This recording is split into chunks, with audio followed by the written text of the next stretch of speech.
amigos da Local TV, canal 25 da NET. Estamos hoje para mais uma edição do programa Cenário. E hoje nós vamos tratar de um pintor muito importante que teve em Sorocaba, pintor sacro Bruno de Giusti, que é autor da maioria dos quadros das telas que hoje decoram a nossa igreja catedral, ou melhor, metropolitana. E dentro das figuras que estão ali pintadas naquela igreja, tem uma muito especial, é a de São Mateus, evangelista São Mateus. Mas o importante é quem está do lado dele, é um anjo, que é a figura que sempre acompanha esse evangelista. E esse anjo está aqui conosco hoje. É o ex-prefeito, ex-vereador Paulo Francisco Mendes, que foi o modelo do pintor Bruno de Giusti quando ele pintou aquela abóboda sobre o presbitério da catedral. Então, mas o Paulo vai contar essa história para a gente. E juntamente com o Paulo está também conosco o Jorge Giusti, que é filho do Bruno. E ele vem contar algumas passagens do pai dele nesses todos os anos que ele viveu aqui. O Bruno nasceu na Itália, veio para o Brasil após a guerra e ficou em Sorocaba, tanto que ele se chamava Ítalo Sorocabano. Paulo, muito obrigado de você ter vindo aqui. Jorge, obrigado por ter se deslocado de Paulínia até Sorocaba para tornar possível essa entrevista nossa. Eu que agradeço, Sérgio, por estar aqui participando deste encontro que faz com que a gente rememore, não é? O passado que é tão caro a todos nós, não é? Sorocabanos, e ao lado do Jorge, que eu conheci menino, e lembrando sempre do talento do seu pai, Bruno de Giusti, um grande pintor sacro, e que em 1957, quando eu tinha 9 ou 10 anos de idade, o seu Bruno me chamou para posar como anjo na catedral. E é uma coisa assim que, voltando àquela época, não é, da elaboração daquela tela, da pintura, e a gente lembra de alguns detalhes. Isto já fazem 55 anos atrás. E que ano foi, Paulo? Em 1957. Em 1957 foram os 4 evangelistas. E por que você foi escolhido? Você vivia ali na igreja? O vigário era seu parente, não era? O padre Chiquinho, conhecido como padre Chiquinho, era Monsenhor Francisco Antônio Cangru. Ele foi durante 26 anos o pároco da catedral, o vigário da matriz. Vigário-geral da diocese. Vigário-geral da diocese, ao tempo de Dom Aguirre. Isso. E nessa ocasião, ele, em contato com o Bruno de Giusti, que já tinha vindo da Itália há algum tempo e estava em São Paulo, houve um encontro na Cúria Metropolitana de São Paulo, e o Bruno veio até Sorocaba conhecer a nossa catedral, e o padre Chiquinho, o Monsenhor Cangru, na época, solicitou que ele pudesse orçar uma série de pinturas para revigorar, não é, a nossa catedral. E então ele passou a trabalhar durante um longo tempo na Catedral de Sorocaba, fazendo essas pinturas sacras, e aqui ele... Vamos voltar um pouco no Supiriri, naquela história de quem chega aqui e toma água do Supiriri não sai mais daqui. Ele passou a gostar muito de Sorocaba, estabeleceu aqui a sua residência e continuou trabalhando, inclusive no interior de São Paulo, em outras igrejas. Ele trabalhou em Porto Feliz, Bragança Paulista, perto de Lins também. Então ele era, Sérgio, realmente um talentoso pintor. Certa vez, o Bruno de Giusti disse: "Ô Paulinho, eu preciso de você, eu quero fazer uma pintura de um anjo, eu quero pôr o rosto." E ele utilizava muito nas pinturas de figuras da cidade. Da cidade, né? Exato, existem outros outras pinturas na própria catedral, que ele usou também a fisionomia, não é, de pessoas da comunidade. E ele achou que seria interessante me colocar lá, porque na representação bíblica um anjo assistia ao Evangelho de Mateus quando ele escrevia. João é uma águia, Leão é Lucas, cada um tem uma representação. Um símbolo, né? Um símbolo, exato. E Marcos também, o evangelista Marcos. E com relação a Mateus, e ele marcou comigo um horário, primeiro numa cartolina, ele pegou alguns perfis, e eu era uma criança de 9 anos, então, e ele me disse, agora nós vamos precisar subir no andaime lá em cima, com toda a segurança, com ataduras, com cintos, porque é mais ou menos ali uns 8 metros de altura, alto, 10 metros. É a bota, né? Eu fiquei meio receoso assim, mas e aí a minha avó, a mãe da minha mãe, que tinha muita amizade também com Dona Ida, que era esposa do seu Bruno, mãe do nosso amigo Jorge, e ela, vai lá, filho, ele vai deixar você bem amarradinho lá, não vai ter problema nenhum e tal. E eu me recordo que fomos içados lá para cima, né? E ele então ficou durante 2 horas, talvez um pouco mais, ali fazendo esta pintura retratando a minha face, o meu rosto nesse anjo que ele estava ali pintando ao lado do evangelista Mateus.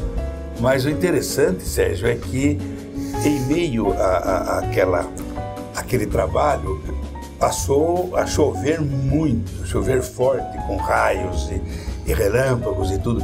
E os vitrais da catedral, aquela cúpula toda ali, né, muito alta, e aquela tempestade, aqueles raios, me assustou. E eu era uma criança, era um menino, e comecei a ficar com medo. Eu quero sair daqui, 9 anos, quero descer. 9 anos, exatamente, 9 anos. Chegou a hora do nosso intervalinho. Sim, depois claro. Você vai falar a frase Tudo bem, que o Bruno claro. disse para você. Vamos ao intervalo e voltamos logo em seguida. Aguardem que tem mais história bonita por aí. A Zona Norte é grande em tudo. Tem os maiores bairros, as maiores obras, os maiores parques e tem também o maior jornal de bairro de Sorocaba. Jornal Zenorte, há 9 anos, levando informação à Zona Norte. Agora semanal, toda sexta-feira nos melhores pontos da Zona Norte. Distribuição gratuita. Anuncie 3418-5285. Visite o portal de notícias jornalzenorte.com.br. Jornal Zenorte, a voz da Zona Norte. Construtora Prohidro, desde 1988, participando do desenvolvimento de muitas cidades, como Sorocaba, Campinas e São Paulo. Obras industriais como ABB, Alcoa, Texis, ZF, GE e muitas outras. Além de 2 unidades sistemistas da Toyota em Sorocaba e incorporações diversas. Uma construtora aberta a parcerias, buscando a viabilidade desde pequenas obras até grandes projetos, sempre cumprindo o cronograma da entrega. A Prohidro é uma empresa sorocabana com certificação ISO 9001 e ISO 14001. Conheça mais sobre a Prohidro. Acesse nosso site ou faça-nos uma visita. Estamos de volta ao programa Cenário, que hoje está entrevistando o Paulo Francisco Mendes, o anjo da catedral, e o Jorge de Juste, que é filho de um dos maiores, eu vou dizer com segurança, o maior pintor sacro de São Paulo da época dele, que é o Bruno de Juste. Paulo, você estava contando que você estava com medo lá no alto do andaime, sendo pintado retratado, né? Pelo Bruno de Juste, e ele fez quase que uma profecia para você. Como é que foi? Realmente nós podemos considerar que ele profetizou um momento na minha vida, porque eu era uma criança, com 9 anos, e estava temeroso com a chuva, com os relâmpagos e tal, e ele tentou me acalmar. Eu queria descer de lá de cima do andame, e ele disse: a chuva já vai passar. E de fato, depois de 5 minutos, diminuiu a intensidade da chuva, e ele disse: olha, você fica bem tranquilo, bem quietinho, porque você veja que quando tiver tudo isso pronto, e daqui muitos e muitos anos, você já idoso, bem velhinho, vai chegar aqui na catedral, vai entrar com a sua bengalinha aqui na igreja e vai mostrar para os teus netos que aquele anjo lá na catedral, ao lado do evangelista Mateus, é você quando tinha 10 anos de idade. Você vai explicar isso para os teus netos, você vai mostrar isso para eles. E aquilo, a chuva passou e aquilo ficou na minha cabeça. Eu falei, será que eu vou ficar velhinho, só que eu vou ter neto? E interessante que isso aconteceu, não é? 50 anos depois, eu cheguei a levar os meus netos na catedral. Você só não foi de bengala, né? Não, por enquanto não estou precisando de bengala. Mas aquela figura do idoso de bengala ele usou e é muito... Isso sensibiliza muito, porque aquela época, realmente, o idoso geralmente usava bengala. Então ele quis fazer assim um cenário de que durante muitos anos, quando eu estivesse de bengala, eu ia entrar na catedral e mostrar para os netos. E eu fiz isso em 2 ocasiões, não é isso? E os netos olham, mas é você, vô? E eu vou provar que é o vovô, porque eu tenho fotos com 10, 12 anos, com 8 anos em casa, quando eu era criança, e dessas fotos eles podem... O Bruno retratou exatamente a minha fisionomia, como era naquela época. Então eles viram isso, inclusive, né? E eu comentei com o seu Bruno há uns 10 anos atrás, quando ele me convidou para tomar um Valpolicella com ele, um vinho italiano. E eu fui até a casa dele aqui na Nicolau Vergueira e conversamos muito, e eu contei isso para ele. O senhor me disse isso para me tranquilizar. Ele falou, e você lembra disso com esse detalhe? Eu falei, foi assim. E depois de alguns meia hora depois, 40 minutos, terminou a pintura. Você sabe que você não é o único retratado pelo Juste que está aqui presente, né? Conheci outros também. O Jorge também foi retratado, né, Jorge? Sim. Parece-me que foi em Porto Feliz? Foi em Porto Feliz, um pouco.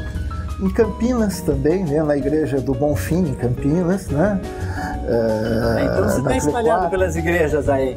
Tenho também no Rio de Janeiro, em Jundiaí. Na Basílica, né? Na Basílica da Santa Terezinha, né? E sem contar outras coisas, assim, que ele aproveitava muito as condições anatômicas, as condições das vestes. Às vezes não necessariamente era, digamos assim, o rosto, mas era uma mão que ficava numa posição. E ele era muito assim cuidadoso por se tratar de um artista acadêmico, né? E eu aprendi também esse perfeccionismo com ele, né? Então a gente às vezes vai em algumas exposições a gente observa, lembra os contextos de linha do horizonte, os contextos anatômicos, a proporcionalidade do corpo humano, né? Como meu pai trabalhava muito fora, essa parte de Sorocaba, eu era muito pequeno, porque eu sou basicamente mais novo do que o Paulo. Eu lembro, assim, muito esporadicamente as visitas que eu fazia na casa da avó dele, né? Com o padre Chiquinho, principalmente nessa fase de 57, né? 56, 57, onde foram feitos os evangelistas, né? E os 2 quadros grandes, depois a Capela do Santíssimo. Mas a primeira parte, eu não tinha nem nascido em Sorocaba, era 1948 ainda, quando o padre Chiquinho trouxe. Jorge, aqui na Catedral, além do Paulo, nós temos o próprio Juste, né? Sim. Uma das telas ali na entrada da sacristia, em que ele está no meio do povo. Exato. É a figura dele lá. E tem também um que o Paulinho citou, que é o Rock Papapá, né? Que era um tipo popular da cidade. Você me lembra, de uma história que se contava? Que as pessoas, para mexer com o Juste, para mexer com o padre, falavam pro papapá, olha, eles estão ganhando dinheiro na sua costa, vai lá que tem dinheiro para você também. E ele vivia amolando o pessoal na catedral, pedindo um zerinho, porque ele posou lá. Ele posou lá. E depois tem o Juste, né? O Rock era um negro muito forte, muito conversador, tinha amizade com todo mundo e ele trabalhava no mercado, às vezes trazendo compras do pessoal ali do centro. Era um tipo popular, era muito conhecido. E o Bruno pediu: Rock, eu precisava te retratar aqui no altar de Nossa Senhora Aparecida. E a expressão que o Bruno conseguiu colocar na parede ali do altar é uma coisa fantástica, Sérgio. A expressão daquele escravo que desata as correntes das cadeias da mão, algema, olhando a algema, solta-se a algema, olhando para a Senhora Aparecida, né? A Nossa Senhora Aparecida. Então, é uma coisa de uma expressão muito... E o Rock realmente, tu falou, Rock, ele pintou você aí, você é artista agora. Você sabe que ele pintava também algumas telas históricas, né? Sim. Tem Monções. Tem a viagem fluvial da festa do Divino Tietê, onde ele coloca como bispo Dom José Lamberti. Exato. Que era o bispo de Sorocaba na época. Esse quadro está na minha casa, né? Eu lembrei desse caso, da festa do Divino. Você tem muito quadro na sua casa? Tenho, depois eu vou mandar toda Mas nós já falamos sobre isso daqui a pouquinho. Vamos mais um intervalinho e a gente volta a falar sobre o acervo que ficou ainda dele. Sem dúvida. Vamos para mais um intervalo e voltamos logo em seguida. Nos aguarde.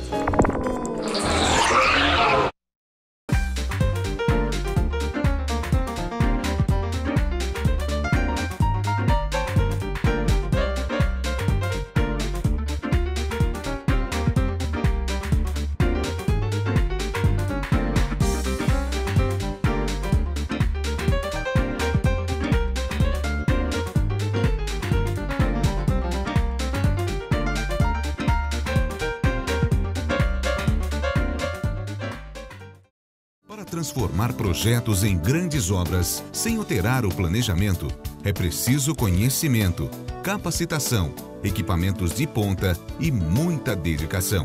É assim que a Céu Azul Terraplanagem e Pavimentadora está cada vez mais presente em obras de Sorocaba e região. Obras como essa, do Hipermercado Taust em Sorocaba desde o início, na preparação do terreno e também na finalização com a pavimentação do estacionamento. A Céu Azul participou da execução desse grandioso projeto. Grandes obras já contam com a parceria de sucesso da Céu Azul Terraplanagem e Pavimentadora. Acesse o nosso site e conheça todos os serviços ofertados: terraplanagem, pavimentação, guias e sarjetas, rede de esgoto, conservação e manutenção de rodovias e loteamento e infraestrutura. Céu Azul, Terraplanagem e Pavimentadora. Estamos de volta ao programa Cenário e hoje está ouvindo o Paulo Francisco Mendes, nosso ex-prefeito, ex-vereador, que está falando um pouco da sua relação com o pintor Bruno de Juste, um dos maiores pintores sacros que já passaram por Sorocaba. E aqui também está o filho do Juste, que é o Jorge, que vai falar um pouco da personalidade do pai dele, da formação artística. Sim. Porque eu considero o Juste, olha, ele pintou na Basílica do Rio de Janeiro, ele pintou na Igreja de Nossa Senhora Aparecida de São Paulo, Campinas, Bragança, Sorocaba, Jundiaí, São Manuel, Porto Feliz. Quer dizer, ele pintou no estado de São Paulo inteirinho e ele era sempre requisitado, né? Sempre. Então, eu acho que ele tem um mérito, tem um talento, e é sobre isso que eu queria que você falasse um pouco. É interessante, né? Normalmente, o que a gente conhece são poucos os pintores que viveram exclusivamente da sua arte, né? Quer dizer, ele praticamente, ele sempre ganhou o ganha-pão, o sustento nosso, que ele nos formou, eu, minha irmã, sustentou a casa, foi realmente com os quadros, com os trabalhos. E, obviamente, ele era uma pessoa bastante esforçada, né? Gostava do que fazia, gostava muito do que fazia. Meu pai, como vocês sabem, nasceu na Itália, na região do Vêneto, né? E ele era uma pessoa que desde pequeno começou a, digamos, os seus talentos ficaram assim evidentes, né? Na escola. Conta-se que na escola ele foi castigado um dia, botaram ele no canto. Como é que é essa história? Porque ele fez um desenho, às vezes da professora, alguma coisa assim que estava, e acabou pegando, e acabaram colocando ele com uma certa... colocaram ele de castigo por causa disso. E ele de castigo ele continuou desenhando na lousa, não sei onde. Daí que viram que ele tinha um talento especial. Tinha um talento muito grande. E naquele tempo, a igreja centralizava muito isso, né? Com relação a descobrir os dotes artísticos das pessoas. E ele acabou, digamos, o padre lá da paróquia, que na verdade era o Monsenhor, né? Era uma pessoa assim com grande percepção para a arte, o encaminhou, falou com a minha avó, que era a mãe dele, né? Para encaminhá-lo a uma escola de arte, e ele acabou partindo para essa, como é que se diz, essa profissão.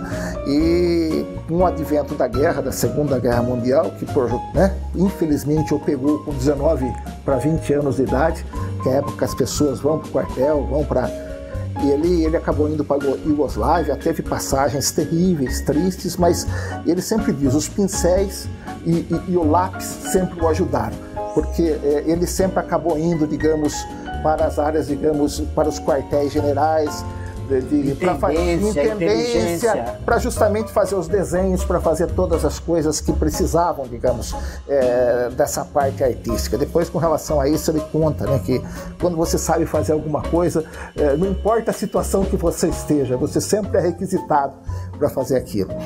E ele acabou tendo situações vantajosas e desvantajosas, né? Porque os quartéis generais, se eles não estão na linha de frente, eles são alvos da guerrilha. Então situações difíceis que acabam... ele perdeu muitos amigos, muitos colegas, mas teve já uma produção artística grande, boa nessa época. Eu tenho na minha casa, né, até hoje, crayons, né, coisas assim que ele fez com 19, com 20, com 25 anos, né? Mas ele deixou alguma obra já na cidade natal dele, já deixou na cidade natal, na própria igreja de Santa Lucia de Piave, né? E em outras igrejas ao redor. Ele esteve na Itália durante 6 meses. Lá ele já pintava nas igrejas. De mocinho já pintava na igreja. De mocinho ele já foi, já teve, e ele é reconhecido lá, o pessoal, até recentemente, né? Tem publicações, eu não trouxe aqui, mas vou trazer em outra oportunidade, né? Onde, digamos, ele consta como um dos artistas, digamos assim, da cidade, com reconhecimento. Até hoje ele é lembrado lá na cidade. Até hoje é lembrado na cidade. Até hoje meus primos, né, me mandam, ele mexe convites e coisas para a gente participar de situações lá em feiras, em situações de arte. E a gente até, talvez, a minha irmã e eu, levemos até alguns quadros para ele colocar na Biblioteca Pública Municipal lá. Quadros daquela época da Itália, que ele trouxe para cá, enrolado, né? Nós vamos talvez levar de volta para, digamos, como fica uma lembrança dele na terra dele lá. Agora, mas ele morou mais tempo em Sorocaba do que na terra dele, né? Mais tempo, foi uma coincidência, como o Paulo falou, meu pai veio em 48 para o Brasil, ele veio sozinho, né? E ficou em São Paulo, trabalhou, ganhou dinheiro para comprar passagem para minha irmã, para minha mãe e para minha irmã, e esse tempo para vir da Itália, e esse tempo que ele trouxe minha mãe e minha irmã da Itália, ele teve a coincidência de conhecer o padre Chiquinho e já veio para Sorocaba, e de Sorocaba, na verdade, ele nunca mais saiu, né? Ele pintou o Brasil inteirinho, viajou para muitas cidades do estado, até fora do estado, mas sempre, a nossa família sempre permaneceu em Sorocaba. E ele sempre permaneceu em Sorocaba, né? Recebeu o título de cidadão sorocabano. Recebeu o título de cidadão sorocabano aqui. E lembro disso na Câmara Municipal. Então, exatamente. Ele tinha assim um certo orgulho da cidade e gostava muito daqui. Ô Jorge, para conhecer a obra dele, nós temos em Sorocaba só a catedral, né? Que eu saiba, Sorocaba nós temos a catedral. Tem um quadro, que há muitos anos que eu não vou lá, no Hospital Santa Lucinda, numa das alas, perto da capela. tem um quadro dele lá. Eu me recordo que quando ele foi operado há uns anos atrás, ele teve um problema de saúde, não crítico, mas teve que passar por uma cirurgia. Aí eu lembrei, ele passou por lá e fez, nós olhamos e tinha o quadro, era de uma Nossa Senhora, um quadro assim, acho que deve dar 2 por 1, ou menos 1,80 m por 1 metro. Isso em Sorocaba. E na região em volta, nas cidades em volta, a gente tem Boituva, parece? Boituva, Piedade, Pilar do Sul. Pilar do Sul também tem, né? Porto Feliz. Porto Feliz, que Piedade era o Padre Jorge. Padre Jorge. Botizano, exatamente. Padre Jorge, eu conheci muito o Padre Jorge. E seu pai ficou 1 ano em Piedade. Fazendo muitos trabalhos. Seu pai me presenteou, a minha mãe, que já tinha quase 90 anos, foi uma coisa emocionante. Ele me pediu uma foto, tamanho postal, uma foto do Padre Chiquinho.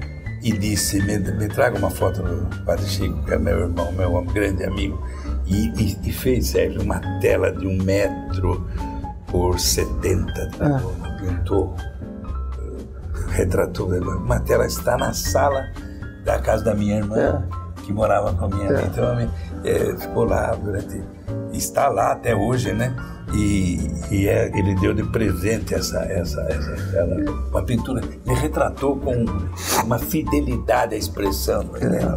Quem também, o Paulo está me falando agora, eu estou lembrando. Existem algumas pinturas do meu pai em algumas residências em Sorocaba, né? Certo. Acho que o Dr. Crespo, que foi prefeito, né? Crespo Gonzalez tem uma... E tem um outro, uma Santa Ceia que ele pintou. E ele me contava sempre. Uma pessoa encomendou dele uma Santa Ceia para fazer um presente, uma coisa assim. E uma Santa Ceia de 1 metro e pouco de largura, por ser grande o quadro, mas maravilhoso. Uma Santa Ceia pintura maravilhosa. E a pessoa não foi buscar. Não foi buscar. E ele tinha lá naquela sala da sua casa, ele tinha aquilo lá. E eu falei, mas Bruno, você não vai negociar, não vai colocar à venda essa tela? É muito bonita. A tela falou assim, não, porque é sempre para lembrar daquele cara que fez a encomenda e nunca mais pagou. Eu que nunca mais veio. Então fica para lembrar dele. Fica para lembrar, essa tela está em casa. Está lá. Está comigo. Mas é maravilhosa, você está sendo muito linda. Paulo, Jorge, foi muito legal essa conversa, que nós vamos transformá-la, na verdade, numa homenagem ao Bruno Giusti, né, que foi o grande homem da arte sacra. Sim, nós agradecemos. Muito obrigado a vocês pela participação, por terem dispensado um tempo de vocês para nos atender aqui. Certo, muito obrigado. Eu agradeço, disponho quando precisarem qualquer coisa. Agradeço também, Sérgio, aproveito para parabenizar o seu trabalho com a produção deste programa ao Cenário. Parabéns. Parabéns. E assim nós encerramos mais um programa Cenário. Agradeço a todos pela atenção, pela participação e até a próxima semana, se Deus quiser.